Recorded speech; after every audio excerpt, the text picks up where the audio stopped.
যাদের কাছ থেকে আমি যেটুকু আজকে যা বলতে কইতে পারি, রাজনীতি করতে পারি, তাদের কাছ থেকেই শেখা। আমি আগে তাদের সঙ্গে মিছিলে হেঁটেছি, আপনারা সবাই যাদেরকে দেখেছেন। আমি যেটুকু রাজনীতি শিখেছি এই আশুতোষ কলেজ থেকেই।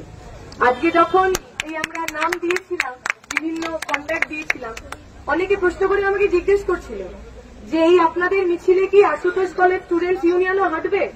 আমরা বলেছি যে কোনো ছাত্র ছাত্রী যাদের বুকের ভিতরে যন্ত্রণা হয়, কষ্ট হয়, যাদের মধ্যে মানবিকতা আছে, এই মিছিল প্রত্যেকে সববার আমরা যারা এই কলেজের ছাত্রছাত্রী, আমরা যারা এই কলেজ থেকে মানুষ হয়েছি, বড় হয়েছি, জীবন দর্শন শিখেছি, সমাজকে দেখা শিখেছি, আমাদের সবার কাছে মাঝে মাঝে খুব যন্ত্রণা হয়, খুব কষ্ট হয় যখন আমরা আমাদের আশুতোষ কলেজকে ফিরে পাই না। আমরা চাইব আমাদের কলেজ এমন কলেজ হয়ে ফিরে আসুক যেখানে সমস্ত ছেলেমেয়েরা যে রাজনৈতিক দলই করতে চান না কেন, যা কথাই বলতে চান না কেন, সেইটা বলার গণতান্ত্রিক স্বাধীনতা থাকবে। আমি খুব লম্বা ভাষণ দেব না, শুধু এটুকু বলে শেষ করার, আমরা একটা খুব কঠিন লড়াইয়ে নেমেছি এবং এই লড়াই শুধুমাত্র কোন সংগঠন, অমুক দল তমুক দলের নেই। এই সংগঠন পশ্চিমবঙ্গের, এই আন্দোলন পশ্চিমবঙ্গের প্রত্যেকটা মানুষের হয়ে উঠেছে। আমার, আপনার, আজ থেকে 80, ওই যে ছোট্ট বাচ্চাটা বলে করে আমাদের কথা শুনছে, যে ভদ্র মহিলার আমরা ছবি দেখেছিলাম, 80 বছরের মহিলা হাতে মোমবাতি নিয়ে রাস্তায় নেমেছিলেন।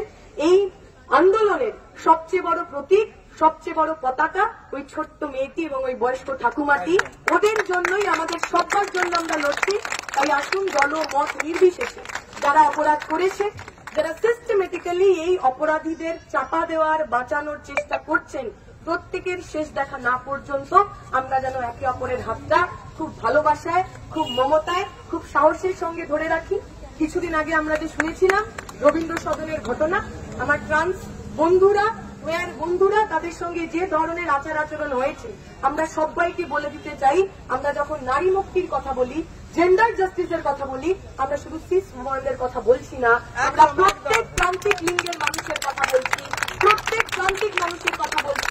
যে আদিবাসী নার্স মেয়েটি ওই রেপ হয়ে খুন হয়ে গেল আমার পশ্চিমবঙ্গের বুকে, তার কথা বলছি, উত্তরাখণ্ডের মেয়েটার কথা বলছি, উনামের কথা বলছি, হাতরাসের কথা বলছি।